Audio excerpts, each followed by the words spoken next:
Hey everyone, this is your host, Andrew Holland. Thank you so much for listening to the Andrew Holland podcast each and every week, where we talk about business, entrepreneurship, and everything in between. As an entrepreneur who's been through a lot of highs and a lot of lows, I started this podcast to be a source of weekly motivation, inspiration, and support for all of us who are working to achieve something meaningful. And as importantly, so that none of us ever have to feel alone or isolated while we're doing so. Together, we explore the stories of successful people, we get insight and advice from individuals who have accomplished amazing things. We discuss practical and fascinating business models and strategies, and we dive deep into understanding ourselves as human beings. So please, help me grow our group and subscribe to the show on your favorite audio platform. Subscribe to, watch, and thumbs up our episodes on our YouTube channel, the Andrew Holland Podcast. Follow and interact with me on Twitter and Threads. My handle is A Holland Podcast. That's A Holland Podcast. That's probably my favorite part of the whole podcast is the interaction I get with our guests and with you as our listeners. Lastly, if you enjoy the show and you want to support what we're working to accomplish, please share our show with your friends, with your family, and your colleagues at work. This show is nothing without you and your support, and I'm so incredibly thankful for each and every one of you listening, watching, and sharing the podcast every single week. Now it's time to get our motivation, inspiration, and support for this week and jump into today's episode. In today's episode, I share with you part one of my conversation with Louis Ghiz, who goes by Buzz. He joins me in person in studio to talk about the sale of his first company, Paddock Pool. We go back to how Paddock Pool got started with his father, George, launching it in 1958 and launching the R&D arm, Paramount Pool and Spa Systems, in 1964 to come up with new products. We talk about what it was like for Buzz to grow up in a military. George, his dad, was a Marine family, and how George ultimately went from being in the grocery store market, produce market, into pools with Paddock Pool.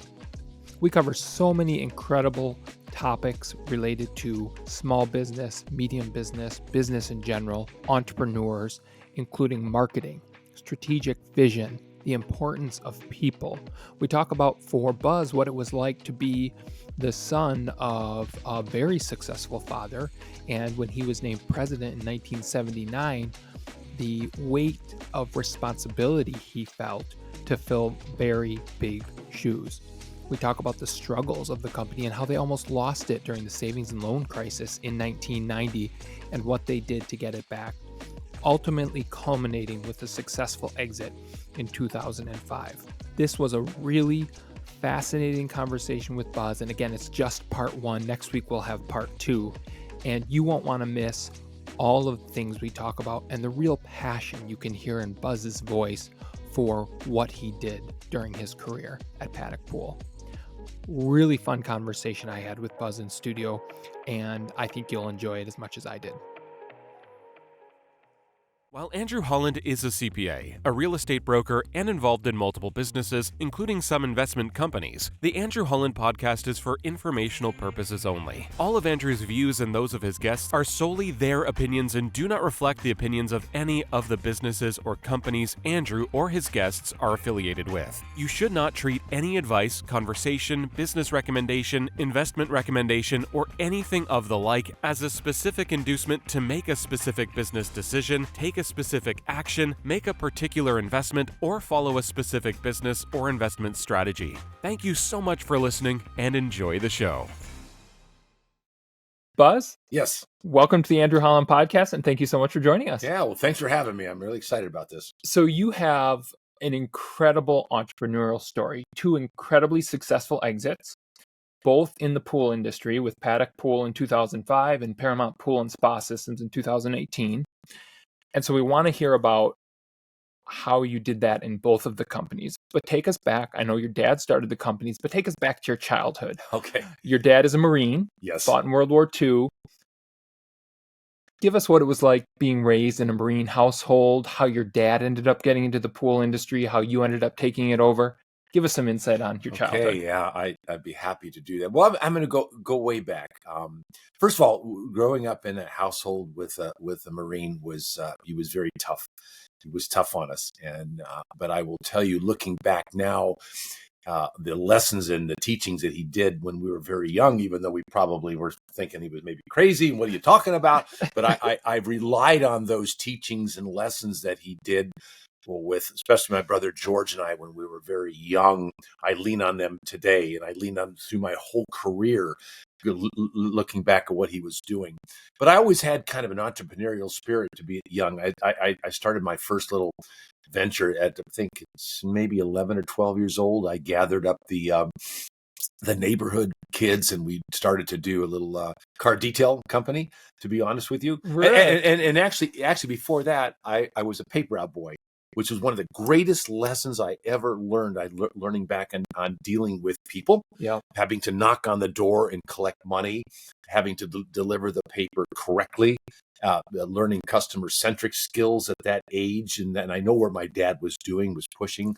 So that's really when it all started, when I became a paper route boy. And I really feel bad for the young gals and guys today that don't have that opportunity to do that, because it teaches you so much about business and life and money and everything, and knocking on the door and collecting and doing all that. And my entrepreneurial spirit started with that, but also with my brother George, who had a paper route with me too, and he was never really interested in paper route. So I bought his paper route, and I did not only mine, I did his. How old were you when you were already doing M&A, mergers and acquisitions? Yeah. I didn't even know it was. I didn't even know it was at that time. But he said, "No, I don't want to do it, but I'll sell it to you." I said, "Fine." You sell it to me for practically nothing, and so I did his, and I did mine, and he. My dad never knew that he didn't do it, by the way. That was a deal between George and I, because I don't think my dad would appreciate that. So that's kind of when it all started. Now, how many of you were there? There was a total of 6 of us. Okay. Yeah. So go ahead. You, and then how many other brothers and sisters? I had two sisters, Angel and Giselle, and then there was my brother George, myself, my younger brother David, who's in business here in town and worked with me side by side at Paddock. And then my younger brother Edward as well worked in the business. So it was a big household. You grew up in an entrepreneurial household, obviously. Absolutely. Born in 1953, right? I was born in 1953. Yeah. Your dad had not started the pool company Paddock until 1958. Is that right? That is right. Yes. So you were pretty young. Obviously, what would that put you at 5? But tell us what you remember about your parents and being new entrepreneurs. I mean, it's a struggle. And obviously, you're very entrepreneurial motivated. And I want to get more into whether you think entrepreneurs are made or born. We'll save that once we talk a little bit more about your history. Was it tough? Did you guys have, a lot of new entrepreneurs struggling financially? Now you're trying to raise a family with 6. Give us some insight there. Yeah, I will. I just want to back up a little bit, because after the paper route, I did start another little business. It was car detailing, and I used to gather up the neighbor kids and said, "Okay, here's what we're going to do." And we put flyers together and we hung them on the deal. And I had people working for me at that time. Didn't know that that's what it was all about. But we're growing up. Yeah, it was. First of all, we're from the Lebanese descent, so we're traders by nature. Okay. And my dad was born obviously in the Depression, so he had 10 years old. He had to go out and sell fruit on the side of on the market, on the side of the street, just to survive. So he started Paddock in 1958. He was in the produce business before that. Where was he born? He was born in Pittsburgh, Pennsylvania. Okay, and where were you born? I was born here. You were born here in Phoenix, Arizona. I'm a native. So it was very tough, because he came and started Paddock with basically borrowed money from his sisters and from family members, and started with nothing. And I remember things were very, very tough. I remember Christmases that maybe we had 1 or 2 gifts, but we knew different. It just didn't know different at that point. It was because he never really showed anything. But my mom also was a very big part of it. In fact, my mom, who was also part Lebanese and Scottish, and the Scottish part of it was saving money. She saved my father one time. She would put money away, and he didn't know about it, and he was needing money.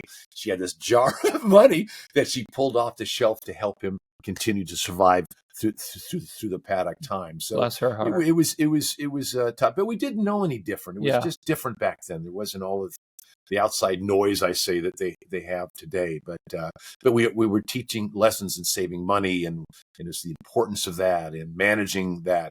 So yeah, that's the household we grew up in. Your dad's name is George? George. How did he go from produce to pools?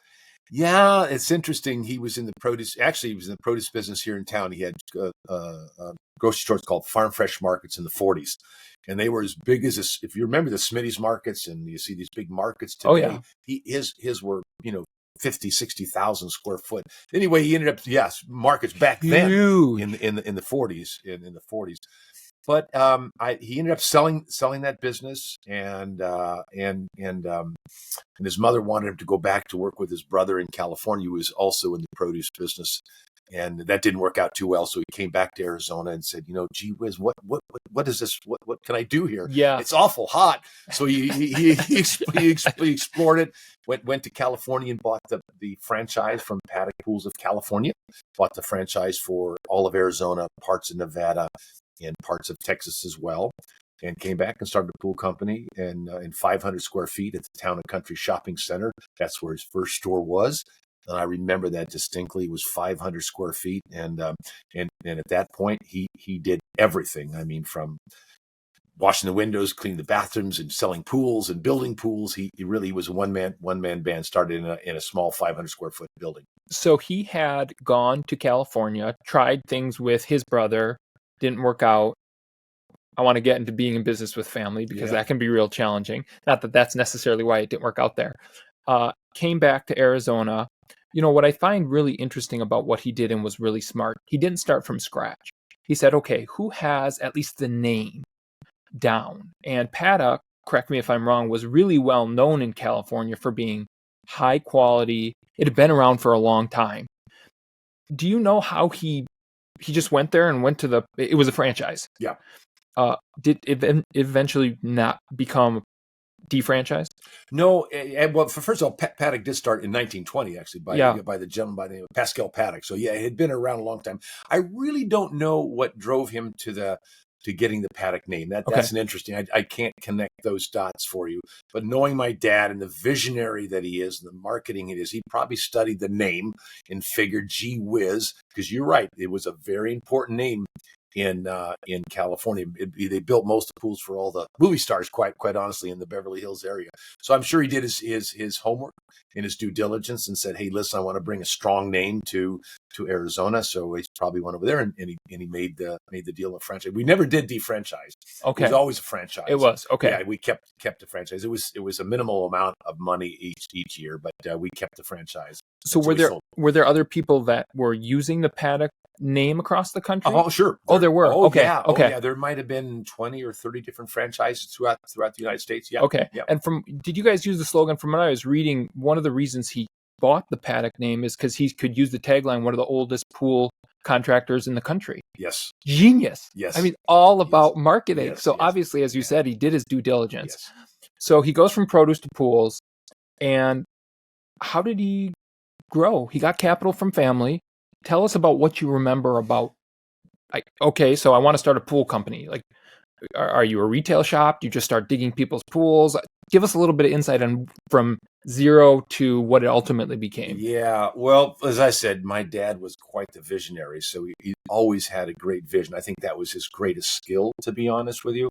I don't think mechanics was as much as his vision of seeing where he wanted to be and needed to be and how to get there. Mm-hmm. I just think through just a lot of hard work and a vision of what needs to get done in the Valley differently. He was a marketer too, very strong marketer. So he marketed differently than what was going on in the pool industry before. He took his skill set from the retail business in the produce business and selling that and put it into the pool side and really changed the way pools were sold and marketed in Arizona, which was never done before. It was done pretty much like cowboys and Indians. Well, he brought a whole new sophistication to it on how to market to the consumer.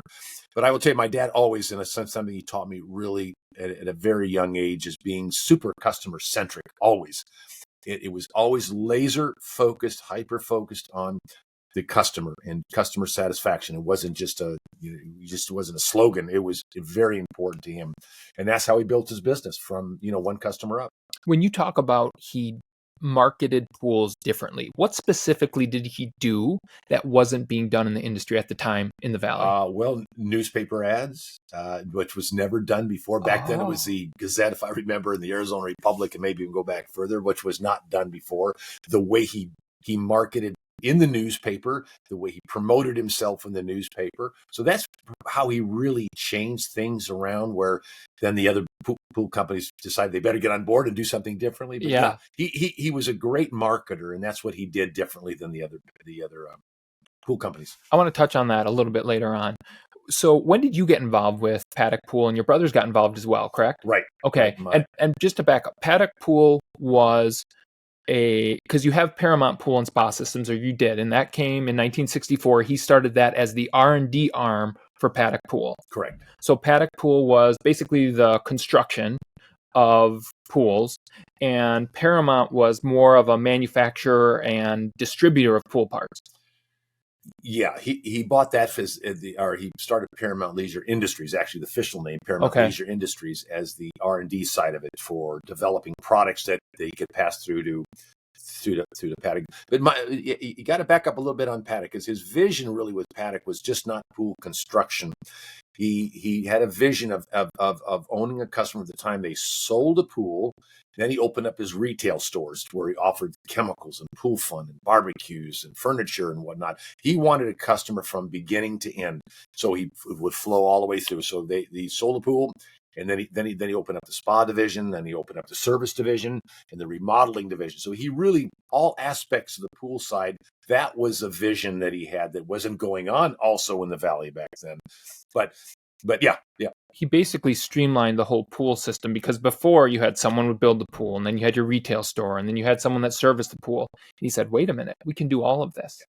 And that's what you mean by the visionary side of things. Yeah, he wanted a customer for life. He didn't want them to go off somewhere else, because obviously pools breed pools, and he figured if he has that customer in forever, then maybe their kids or their friends. So that was a big part of our business, was the retail side. So what made him decide, I'm going to start an R&D arm, Paramount? Well, again, him being a visionary, he wanted to create new products, which he did. And he built at one time his own pumps. He was doing his own bronze pumps. He was developing those out of R&D. He did different cleaning systems through Paramount, and that he could funnel through Paddock, which would be his exclusive items, which he was always important. Something differentiating himself was also really important in his growth period, not being just a me too. So he would develop these products, and then he would develop them to go on a national scale as well. He had product we shipped all over the world at that time. Yeah. How long did that transition take? I mean, because R&D is incredibly expensive. Lots of things fail. I mean, you can look at lots of industries, pharmaceuticals, it doesn't matter where you look. 100%. First off, where did he get the money to invest in an R&D company? Because he had started Paddock in 1958, or bought the franchise rights. Mm-hmm. And basically 6 years later, what was that, right? 6 years later, he started Paramount in 1964. It started small, correct? Mm-hmm. Very small. How did that progress? Well, just again, by bringing in the right people. And there's a gentleman that today I still in contact with, by the name of John Gettle, part of the Gettle family, the air conditioning family. Oh, yeah. Okay. One of the sons, okay. John, and he was smart enough to bring in good, strong engineers to develop things. And I think where he got the capital was from his great salesmanship to I'm sure, going to lenders and getting money. He was a great. That's important. Exactly, leveraging himself to that, knowing what it was, and betting on himself, which was always really important. This is something I learned really.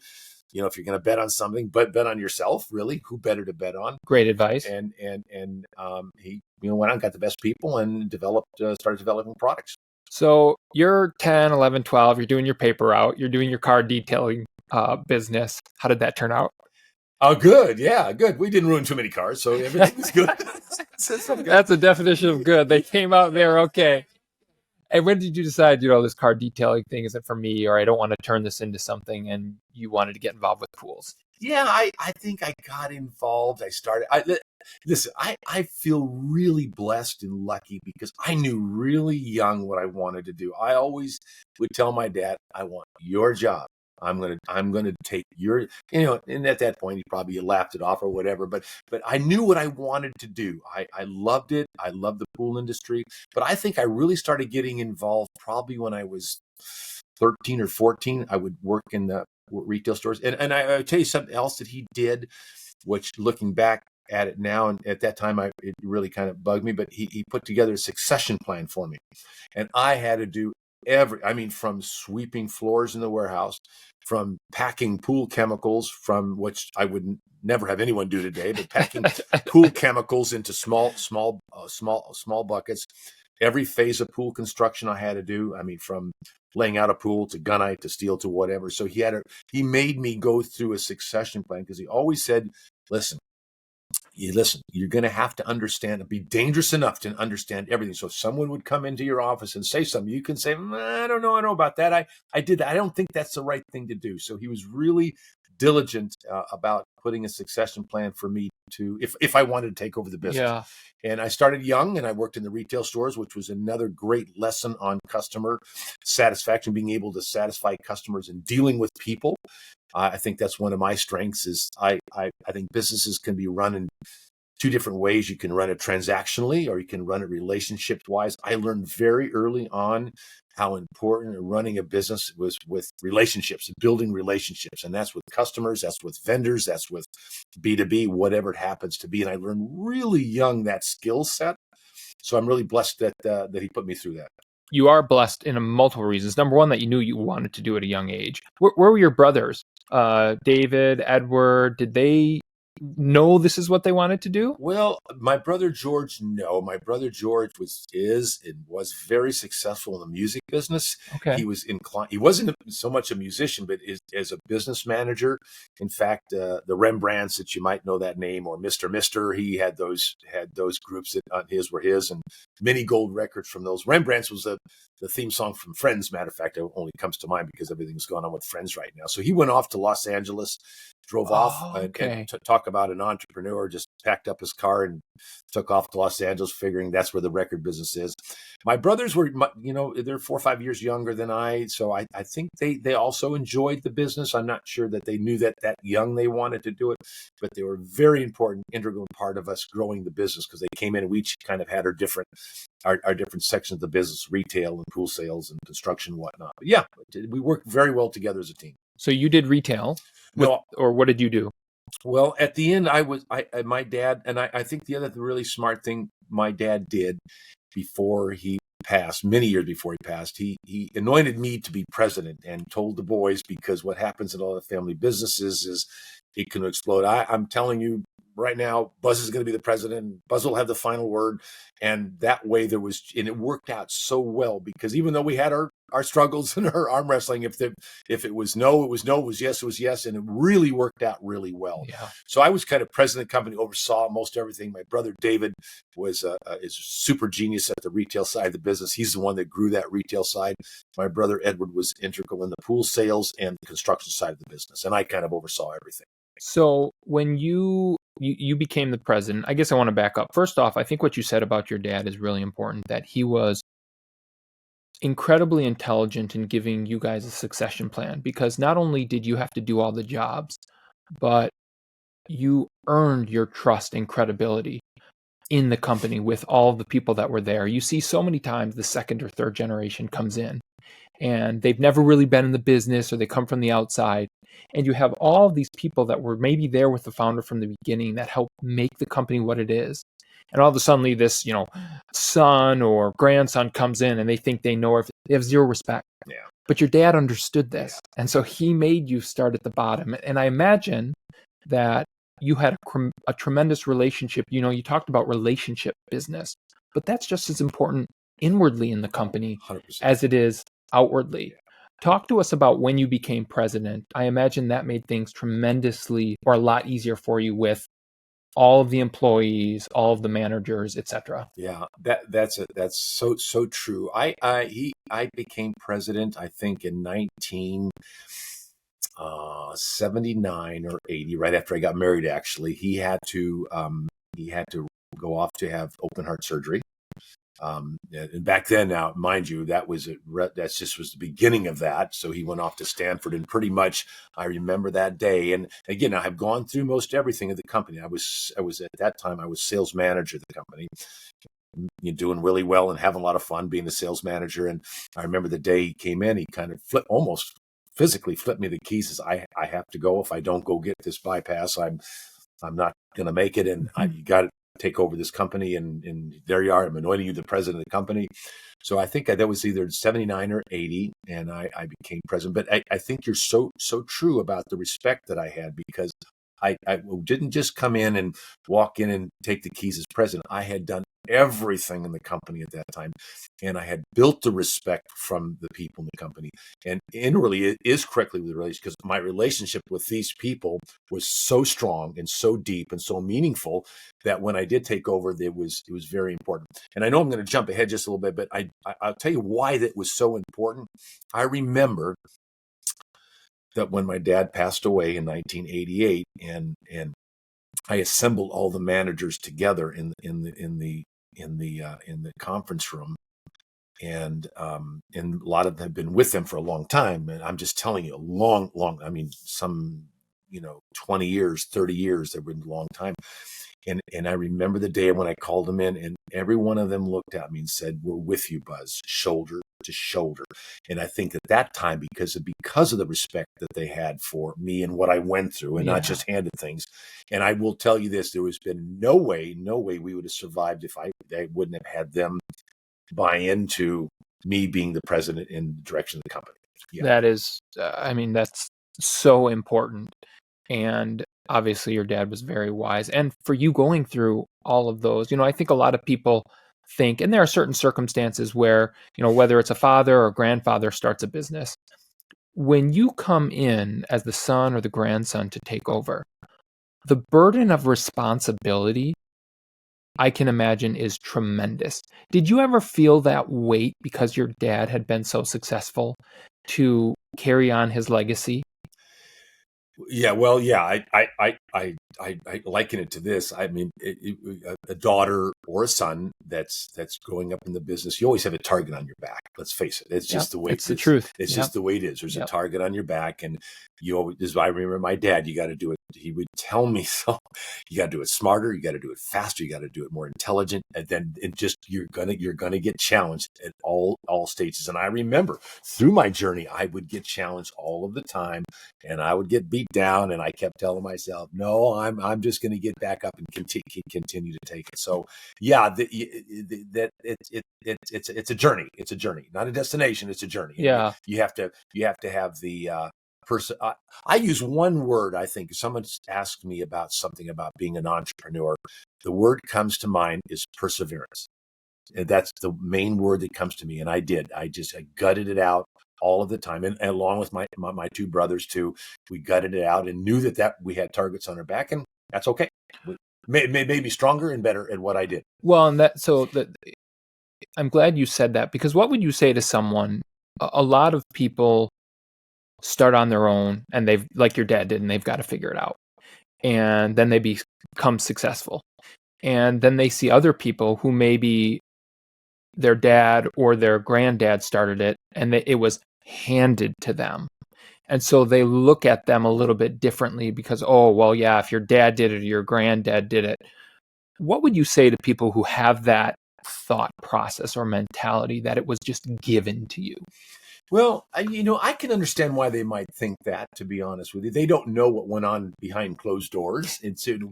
No one ever does, right? Yeah, but I can understand maybe their thought process to thinking that was. But if they know who you are, and they know, people who knew who I was, and my brothers, that the work we went through, again, growing up in a household, a Marine, work ethic we learned it at a very young age. Just a real quick story. I remember he would come in. This would be even before Paddock. He would come into our bedroom, my brother and I, George, and on Saturday morning, and do the bugle thing. Like, oh yeah, kidding, And we'd have to get up and go down to the market where he sold his fruit what he was doing, but he was teaching us a work ethic. So it was critically important. And I learned that. And I still today have that supreme work ethic going. So to think that, people might think that because you don't know what goes on behind closed doors. So you don't be judgmental. In our particular case, and maybe some cases they do get handed the keys. I don't know. In our case, it was not that way. And to say to follow in his legacy, it was a listen. 60%, I'm sure you know this, of second generation businesses fail. I think it's 80 or 90% of third generations fail. So talk about pressure. Yeah. And I'm going to tell you a little story about how it got very difficult for us at that time when he passed away. So they were big shoes to fill. In fact, when he did pass away, I'd have some of his friends call me now, 60% fail, and is this too much for you? And so on. Really? But all that just fueled more fire for me, to be honest with you, That's that it's not going to do that. And I think he so prepped me so those years prior to that. In fact, at one time he made me put my desk in his office, so I had an office with him. Now you have to know my dad he's bigger than life and had a personality and charismatic guy, and I had to have my desk in his office, and everything I did I got scrutinized.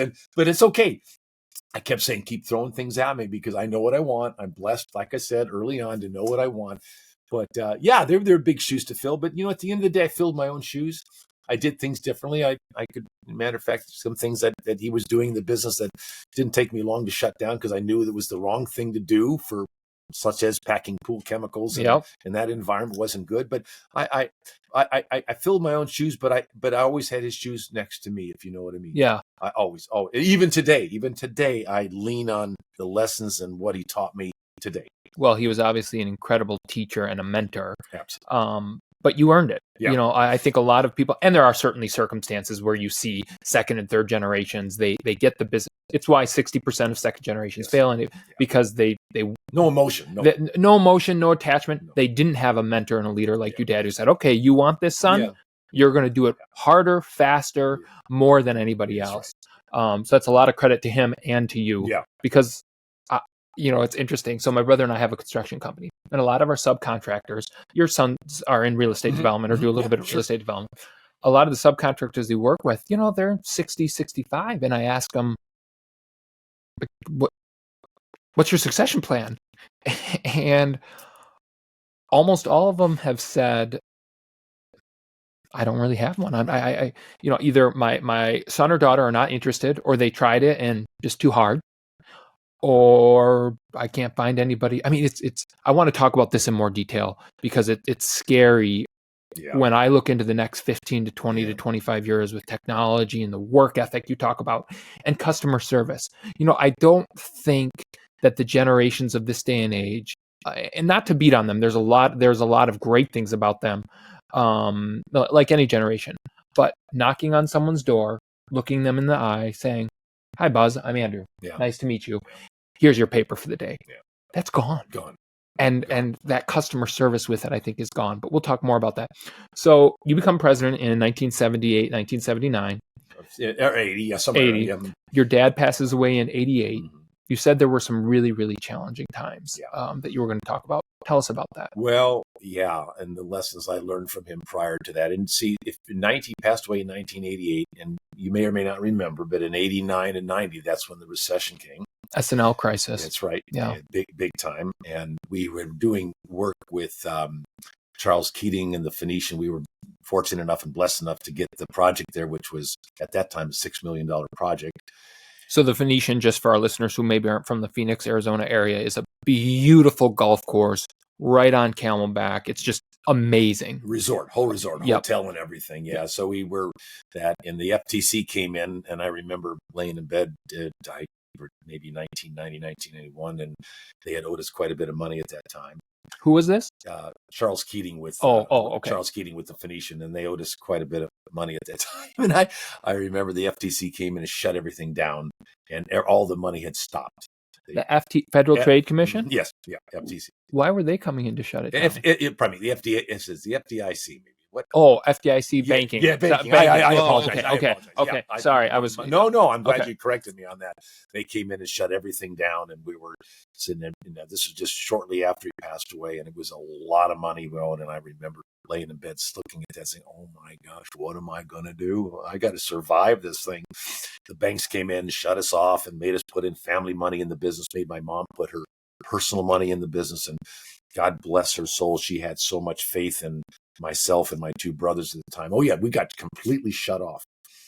Charles Keating lost his funding. Yeah, but from the banks. You guys lost your funding. Like that could have been the end. Yeah, could have been. But we negotiated with them and did get our money eventually. By the way, I was one of the first ones to call them and say, "Hey, listen, go talk to them." And I ended up getting like 70 or 80% of the dollar because I just had the gut feeling if I call them on the phone and sit down with them and talk, and first of all, we had to finish the job and liens and whatnot, and I got them to settle for 70 or 80 cents on the buck. So it all turned out okay at that time, but other things happened, not just that. I mean, the banks tightened up, they shut us off. Valley National Bank came in and just said, "We're done with you," and made us put in again. I said personal money through my mom. So we went through some really best trying times. That I be honest with you, that lessons that I learned during that time, I still took with me for my entire business career, and having to manage people during the rough times, during those turbulent times, how to manage money during those turbulent times, how to manage vendors and customers. And it was an incredible time at that time, learning curve for me. And we made it through, obviously. What specific lessons did you learn? Because I think, everybody in our society hears the glamours of being an entrepreneur and you're rich and you do all this stuff and you have more time. And it's the opposite of all of that, because they only see the result. They don't see, like you said before, all the hard work, the years, what happens behind closed doors. So I think it's so important for people who are going through this or thinking about becoming an entrepreneur to hear from people who have been very, very successful, that you had it really hard too. What lessons did you take from that you would give to others so that maybe they don't have to experience the same thing if they're confronted with that same thing, because they can learn from what you learned from? Yeah. Well, number one is, as I use the word perseverance, you never give up. You just can't. You have to be creative and think of ways through these times like this. Is kind of deep. Hit deep in the gut to find these items. I think communication to your vendors and the people that you owed money to at that time to work with you, because they believed in you. And I think that's really important. But long hours, if you're not in for the long hours and gutting through that time, again, that's where the perseverance, never giving up. And I think those are the lessons. And I think that a lot of people will give up at that time and kind of throw the towel in and not want to work for it. But I think, to me, also, like I said, the communication of dealing with people that I owed money to and that worked with me during that time, worked with my brothers and I during that time to see us through the time, because they believed in us, and we had the right story to let them know we're going to get through this and how we're going to get through this. We put the plan together. I remember that distinctly, putting this business plan together, showing them what we're going to do and how we're going to do this, and developing from whatever we did back then to do that. But I think that was an important part. Yeah. The next 10 years leading up to 2005, when you guys ultimately sold Paddock Pool, you got through really, really tough times. They were boom years. I think Pool and Spa News labeled you guys in the top 10 of all building contractors in the United States. And in 2003, I think you were number 3. How did you go from what you just described, the almost losing the company, to being consistently for 9 years in the top 10 pool contractors in the country? Well, I think that first and foremost is, I'm such a big believer in people. People, what does Zig Ziglar said is, people build your business, basically, and they do, so I knew that it was important to surround ourselves by the very best people in all categories, from marketing to finance to sales to whatnot. So we built a tremendous team. At one time, Paddock had 520 employees. So holy smokes. We had offices in Las Vegas, and we did commercial work in California. So we were at one time big. So I think developing A business plan is always important, but be nimble enough to move and pivot when you need to. I think too many people kind of stay laser focused on that. And then staying also laser focused on being customer centric. I will tell you, we were so, people talk about customer service. We walked it and we talked it, and it was started from the top. Entrepreneurs and leaders have to set a culture in a business, and culture to me is really critical in a business. So many businesses don't have a culture. Our culture was all based around two things: the internal people, which we took care of each other, and then the external customer. And I think putting that formula together, the very best people, having good leadership, just not with me, all of my managers in leadership. We did a lot of things with, what we called our WOW program, which was a WOW experience for our customers. We want them to be a memorable experience, and everyone just bought into what we did. And I think that's what set us apart from everyone else. So a lot of companies, as you said, say we have the best customer service and we focus on the customer. What specifically did you give us a couple of examples where you said this is how Paddock differentiated itself from its competitors as it relates to customer service? Because every company says they're customer service focused and they do the best, and then you realize, yeah, that's just all words. For you guys, what did that mean? Well, I guess it starts with the top, the president and what he does and how he does things, and they know how important it was to me and to my brothers. And I'll tell you, customers, I always took things personal, to be honest with you. If I'd get a call or if someone come in, we'd have an unhappy customer. For whatever reason, it would just ping my stomach. So they knew that. And I think the other thing, what we did differently, we empowered people to take care of people at that level. Because at the end of the day, if it's got to climb up to the president or a manager, you might have won the battle, but you lost the war. Yeah. They're going to tell their people, well, yeah, they finally took care of it, but gee, I had to go through 4 different people to get it. We were really important, really laser focused on giving our people the empowerment to make decisions at their level. Because I told them, if it's going to get to me, I'm going to give it to them anyway. So just do what you got to do. If we don't think it was right, we'll talk to you later about it. We didn't want them to work under a fear based either. I don't ever believe that. But I think that was what differentiated us, is just taking the customer, empower people to take customers at that level. And they knew the passion in myself on building relationship with customers. And that's how we built our business, was actually referrals. I think those two things you just pointed out are really easy things to do that so many companies miss. Number one, it didn't matter if it was one of your teams in Vegas, something went wrong. You took it personally. You cared. Yeah. So if you're in an industry where you don't care, number one, the customer can see right through it. And number two, maybe you need to find a different industry, because you have to have that genuine caring, even if you're not on the job site, or even if you're not involved with that actual sale and someone on your team. And I'm glad you said that, because it's so easily missed. Yeah. Number two, and you can't fake caring. No. So if you're in an industry where you're trying to fake caring, you might as well, like I said, find something else, or reevaluate why you're doing what you're doing. And number two, empowerment. I've owned multiple companies. I've worked in the corporate world as well, with Ernst & Young as a CPA, and then in the banking industry. And there is such a difference, such a cultural difference. That comes down to culture. Yeah, sure. Culture of empowerment. Yeah. And, you're a consumer of a lot of goods. I'm a consumer of a lot of goods. It's very evident to me within the first 2 to 3 minutes, if I'm talking with someone on the phone or I'm in a retail location, what that culture is like. Absolutely. Based on not only the interaction with the people, but their ability to resolve my problem right then and there. Absolutely. And that comes down to what you talked about, empowerment. So I'm really thankful that you talked about that.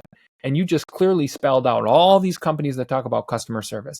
If the people at the top don't care and they don't empower their employees, it's all a load of hoopla. Yeah. I think that the empowerment is critically important, but they have to see that the owner or the manager, whoever they report to, cares. Yeah. And my team members, but they know. And again, even if it was just a small little thing, they would call, "Well, gee whiz, at Paramount, no ring didn't fit on a part," and I hear about it. They would ping me right here, and they would know that. They know this. So they listen. Leader has to have instead of pushing, they got to pull their people, pull them with them. If you push people as a leader, you're not going to. But if you pull them with you, and they see that, let me say, not all. I don't think you buy all. But if you not everybody's the right person to be on the bus. That's right. But if you can get 80% to see that and feel the same feeling you have, I will tell you that breeds success. I always say I always tell my wife, I go to these stores like you say, and you don't get the service or something happens, and you don't need to go to Harvard to figure this out. It's 101. Yeah. And if you apply the 101 skills in your business, no matter how big or small you are, it's going to work. And it's just, it baffles me sometimes when you don't get it or you feel something. It's like, what? No culture, first of all. Shame on the owner, manager, whoever they report to. And that's all about leadership. It is. And I that is incredible advice. I haven't heard it phrased that way. Pull, don't push. Yeah. That's fantastic. Yeah. And it's easy to remember. And it should be pretty basic or simple, just how you treat another human. But no. It's almost dead. Yeah. In fact, I felt more, you would have thought maybe with the COVID and what happened, things would change. But I don't think it's even kind of. It's worse. It's worse. It's worse. Weird. It's a feeling, and it's so simple, and it's. I was nervous with all of us being cooped up and Zoom, and I'm just a huge believer, as you described, being in the same room. Yeah. There's nothing, I recognize that there's a lot of benefits from, sometimes you need Zoom meetings, and you can never, ever recreate the authenticity of humans in a room. Yeah. And I think that's been forgotten. Yeah. And especially with this generation coming up. Yeah. Everything's done by the phone or text and whatnot. And the eye to eye is not. It's gone. It's gone. So we'll talk more about that. But COVID, I was a little nervous. I'm like, okay, everybody wants to get back, but you're right. It's inched us a little bit closer to that being entirely gone, which is a little bit scary. 2005. Who, Next Gen? Did they end up buying you, or did someone else buy you and then Next Gen bought them? Lincolnshire, a private equity out of New York. Okay. Called Lincolnshire bought us. Okay, so talk to us about a lot of people who have built successful businesses get approached by other companies to buy them. And you and I were talking about this a little bit before the podcast, retirement and the difference between people that retire in the corporate world and entrepreneurs. We're talking about your baby, like what has been your life for 80 to 90 hours a week. How did you and your siblings decide, you know what, for Paddock, this has been fantastic, but we're ready to take it to the next level and let someone like a private equity firm inject a whole bunch more capital and kind of maybe take it national or whatever they're going to do with it. Sometimes they kill it or things don't go well, but talk to us about. And they did. They did end up doing that. 10 years later, it's gone. It was the number one pool company in the world, and didn't take them long to destroy it. So give us some insight in 2003, 2004, 2005, why it made sense or why you guys decided with Paddock to say, you know what, we're going to give it into someone else's hands. Yeah. First of all, I wasn't for it, and I wasn't, even though I probably had the final say. So I have to give a lot of the credit to my brother, because we all know what happened after 2006 or 7. The business went. Was that David or David? David. It sounds like Buzz is calling you a genius. Yeah, I take no credit. He was the impetus behind it and pushed me, and he whatever. I don't know. The good Lord, I guess, was giving him a sign or something about to sell it. But I didn't. I had a vision for it, and I was driven, and I wanted to do more, and I wanted to grow the business. But it kind of all started with my mom. First of all, we had a lot of siblings had stock in the business that weren't in the business. So to solve a lot of issues at that point, my mom was not feeling really well at that time. The opportunity came up, and to be able to solve a lot of family problems. We know that that happens in family businesses all the time. 100%. You have family members that have ownership, stock, but aren't in the business, and they think that they should be paid equally or get the same person, whatnot, whatever that case may be. So it just was a timing, I guess. It was timing that with my mom not well and kind of putting things together that might solve a lot of family issues down the road. We said, let's test the market. It took a while for me to say yes, to be honest with you. And again, I give the credit to my brother David that was the one, because I listen, I loved what I did. People ask me about that all the time, and they say, "Do you whether it be this or Paramount?" We'll talk about Paramount, I'm sure, in a little bit, because I ended up buying most of the stockholders out in 1998 to take that over because I saw a diamond in the rough. But people ask me, I say, "See, I loved it so much. I used to tap dance to work. I loved it. I couldn't wait till Mondays came, or I would go in on a Saturday if it was the retail business. I loved what I did, and I feel very lucky and blessed to that, because not very many people in the world love what they do. About 1%, maybe. Yeah. So I always tell my children, you find something, whatever that is, with passion, and if you love what you do, trust me, good things will happen. It'll maybe take a lot of hard work, but if you love what you do, it'll happen. So it took a while, but then it came along, and the offer was, decent and good, and solved a lot of family problems at that point, cashing out the siblings that didn't have any weren't working in the business, and took care of some financial state problems for my mom. And that's kind of why we did it. And I will tell you, Andrew, I was depressed probably for a year, because I didn't really want to do it. I understood why to do it, and it was the right thing to do. Thank you, David. The right thing to do. But I was kind of in a depressed state for about a year, saying, "Oh, what did we do?" And then, of course, the economy dropped, and so yeah. So I want to touch more on that, because for a lot of people who sell their businesses, and I sold a business that I had started at 22 or 23 with another business partner in 2019, and I kind of, looking back now, I was lost, clearly very lost. But how did you guys manage, before we get into that, how did you guys manage Paddock and Paramount so successfully during all of those years? I mean, one company is challenging enough, let alone two companies. You talk about the post-sale now? Or? No, I'm talking about before, because one of my next questions was going to be, even though after you sold Paddock, you had just said that you'd bought the majority of the other stockholders in Paramount out in 1998. So you still had that to lean on. And so I want to get into how, the success of that. But before you guys sold Paddock, how did you manage both companies? Yeah, well, I was president of both companies. So I would spend, 3 or 4 days really on Paddock, because that was the big company at that time. And then I would hire, the right people, which is, I'm always about that, and hired the right president to run, or the right vice president to run Paramount and oversee both items. And again, when you love what you do, it's pretty easy, to be honest with you. I don't want to say easy, because it's never easy, but it was joyful, I guess, for me to do that. But we just had good people around, surround ourselves. We were, again, fortunate and blessed that Paddock had some unbelievable people that bled Paddock, and same on the Paramount side that bled Paramount, and that leads to success. HR is one of the most challenging roles in this day and age because of finding good people. I believe it's getting more and more challenging for whatever reason. We can talk about all the reasons that is, but every entrepreneur that I talk to, that I bring into the studio, says the exact same thing. The people side of things has become so challenging. How did you cultivate the talent, or find the talent, the good people that you're talking about, to lead or help with Paddock and with Paramount?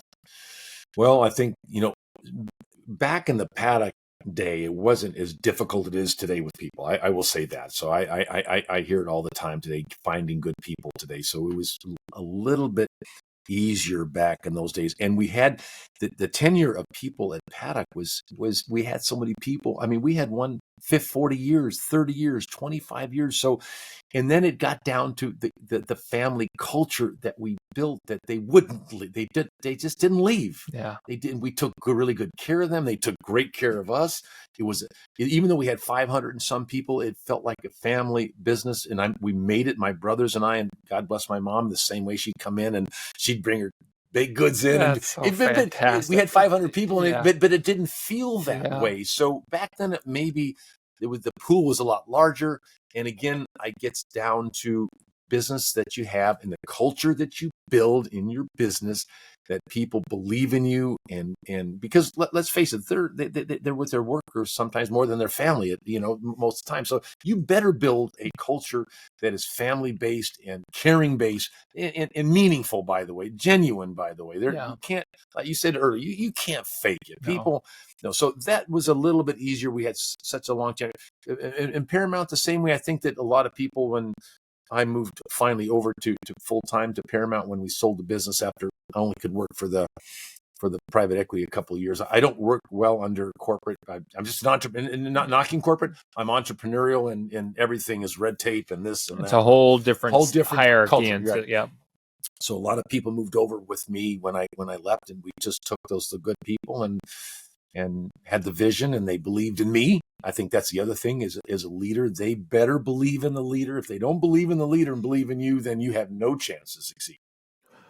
We're going to conclude part 1 of my conversation with Buzz right there. We concluded there with the sale of Paddock Pool in 2005. Next week, we'll have part 2 of our conversation with Buzz, and we'll jump into Paramount Pool and Spa Systems and how he grew that company with a very successful, multiple times more successful than in 2005 with Paddock Pool, an exit in 2018 with Paramount. I really had a lot of fun with this conversation in today's episode, part 1. You will want to stick around for part 2 next week.